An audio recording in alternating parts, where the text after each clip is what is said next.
আসসালামু আলাইকুম। আমি ডাক্তার নাজমুল। আজকে আপনাদের সাথে গবাদি পশুর একটা খুব গুরুত্বপূর্ণ রোগের বিষয়ে আলোচনা করব। সাধারণত এটা সব ধরনের গবাদি পশুতে আপনি দেখতে পারবেন। মানে গরুতেও এটা হয়, মহিষেও হয়। গরু বা মহিষেই বেশি হয়, ছাগল বা ভেড়াতে এটা খুব কম পরিমাণে হয়। এই রোগটার নাম হচ্ছে আমাদের মেডিকেলের ভাষায় বলি অ্যাক্টিনোব্যাসিলোসিস। আর এই রোগের বেসিক যে লক্ষণটা সেটা হচ্ছে জিহ্বাটা দেখবেন ফুলে যায়, জিহ্বাতে ক্ষত সৃষ্টি হয়, লালা ঝরে এবং আস্তে আস্তে মোটা হয়ে শক্ত হয়ে যায়। তো আজকে আমরা জানার চেষ্টা করব যে কেন এই রোগটা হয়, এই রোগ হইলে আর কি কি লক্ষণ প্রকাশ পায়, আর এই রোগটা যেন আমাদের ফার্মে কখনো না হয় এই জন্য আমরা ঠিক কি কি বিষয় বা পদক্ষেপ অবলম্বন করতে পারি। একদম প্রথমেই যেই বললাম এই রোগের নাম হচ্ছে অ্যাক্টিনোব্যাসিলোসিস। কারণ কি, অ্যাক্টিনোব্যাসিলাস নামক একটা জীবাণু দ্বারাই এই রোগটা হয়। জীবাণু বলতে সাধারণত এটা একটা ব্যাকটেরিয়াল ডিজিজ, আপনি বুঝতেই পারতেছেন, তার মানে এটা ব্যাকটেরিয়া দ্বারাই হবে। এটা কিন্তু একদিন বা 2 দিনের না। জীবাণুটা যখন আপনার পশুর বডিতে প্রবেশ করছে তখন থেকে শুরু করে একটা লং টাইম পর্যন্ত এটা সময় নেবে, এবং আস্তে আস্তে জিহ্বার উপরে এক ধরনের ফাইব্রাস টিস্যু বলি আমাদের মেডিকেলে, এই ফাইব্রাস টিস্যুটা গ্রো করার কারণে জিহ্বাটা পুরোটা হচ্ছে শক্ত হয়ে যায়। এবং জাস্ট নর্মাল শক্ত না, অনেকাংশে আমাদের স্যাররা যখন বলতো তখন বলতো কাঠের মতো শক্ত হয়ে যায়। এবং বাস্তব অর্থে আমরাও যখন এটা এখন দেখি, যে আপনি জাস্ট ধরলে মনে হবে একটা কাঠের উপরের সারফেসটা ধরলে যেরকম লাগে, জাস্ট লাইক একদম হুবহু ওরকম, মানে আপনি কাঠ ধরছেন এরকম একটা ফিল হবে। এই জন্য কিন্তু এই রোগটার একটা আলাদা নামও দেওয়া হয়েছে, এটাকে বলা হয়েছে উডেন টাং। মানে হচ্ছে কাঠের মতো দেখতে যেই জিহ্বাটা সেরকম লাগবে। এটা তো তাহলে বুঝলাম যে ঠিক কী কারণে হয়। এখন আমরা দেখব আর কি কি লক্ষণ প্রকাশ পায়। এইটা প্রথম অবস্থায় তো ওই যে বললামই যে জিহ্বায় এফেক্ট করবে, কিন্তু জিহ্বায় এফেক্ট করা ছাড়াও অনেক সময় দেখা যায় জিহ্বা থেকে এই এত বড় জিহ্বা হয়ে গেছে যে জিহ্বাটার মুখের ভিতর আটে না। এটা আস্তে আস্তে কি হচ্ছে, বাহিরের দিকে বের হয়ে আসতেছে। বা ও চাইলেও ওর ওই যে জিহ্বাটা আছে, এই জিহ্বাটাকে ঠিকমতো নাড়াচাড়া করতে পারতেছে না।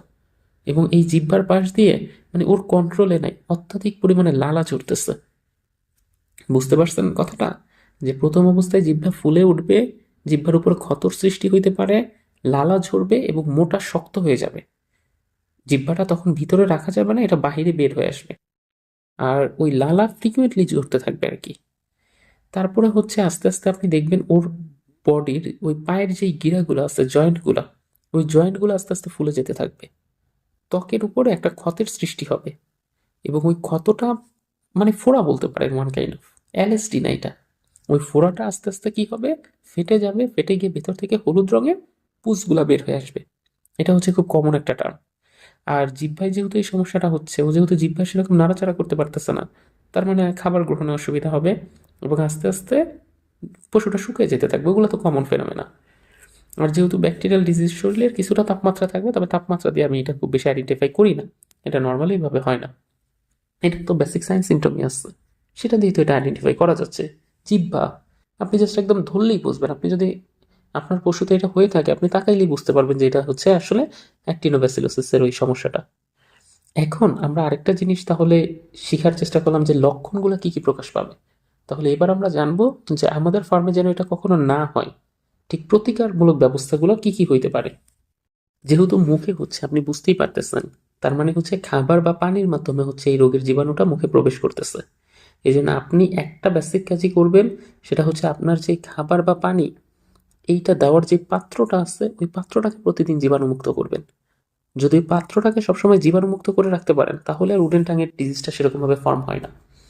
আর আপনার ফার্মের চেষ্টা করবেন প্রপার বায়োসিকিউরিটিটাকে মেনটেন করা, যাতে করে কোনো কারণে বাহির থেকে কোনো ইঁদুর বা এরকম টাইপের বাদুড় এগুলো যেন কোনোভাবে ফার্মে প্রবেশ করতে না পারে।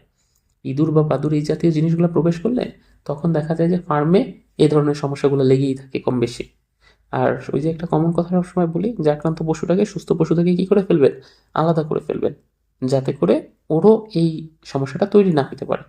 আর কখনো ওদেরকে একই পাত্রে খাবার দিবেন না। একই পাত্রে খাবার দিলে ওই যে জীবাণুটা লালার মাধ্যমে বা অন্য কোনো ইয়ার মাধ্যমে, ধরেন যে আপনি একটা খাবার খাইতে দিচ্ছেন, ও লালাটা ওটার ভিতর পড়ছিল, খাবার কিন্তু পুরোটা এফেক্টেড। এখন ও খায় নাই বলে যে আরেকজনের সামনে দিয়ে রাখলেন ব্যাপারটা, তাহলে ও কিন্তু এফেক্টেড হয়ে যাবে। এই কনসেপ্টগুলো একটু মাথায় রাখবেন, তাহলে দেখবেন যে ফার্মের যে বিজনেসটা আপনি করতেছেন এটাতে কখনো লস হচ্ছে না। আর অলওয়েজ একজন ভেটের সাথে কনসালটেন্সি তার গ্রহণ করবেন, মানে একজন রেজিস্টার্ড ভেট, নর্মালি আনা। তার সাথে রাখলে সে সবসময় আপনাকে দিক নির্দেশনামূলক পরামর্শগুলো দিবে এবং এখান থেকে দেখবেন যে আহামরি কোনো সেরকম সমস্যাই আপনাকে আর ফেস করতে হচ্ছে না। তখন আপনি ফার্মের থেকে আসলে লাভটা বের করতে পারবেন।